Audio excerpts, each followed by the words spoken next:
Ayan, magandang umaga po sa ating lahat. So ganito po ang ating paglagay ng mating art sa ating post. Ayan, kung makikita ninyo yan.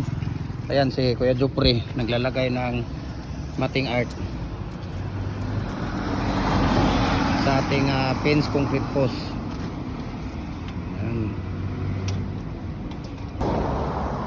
Ayan, ganyan po. Kailangan siyang kailangan siyang igalaw-galawin yung mating art niya para hindi siya magiging ampaw.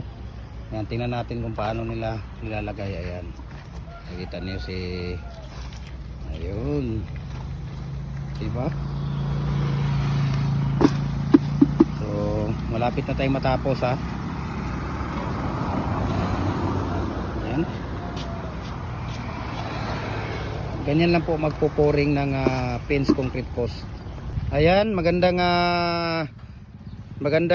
tanghali dahil tapos na ang natin, preparasyon ng tapos na ang pouring natin, no, pagbuhos ng fence concrete post.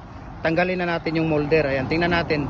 Tingnan niyo kung paano namin tinanggal yung molder. Ayan. Ayan. Okay? Ayan.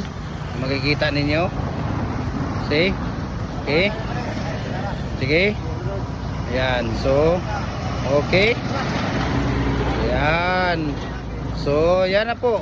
Okay, tingnan natin ang pagkagawa. Ayan. So, yan na po.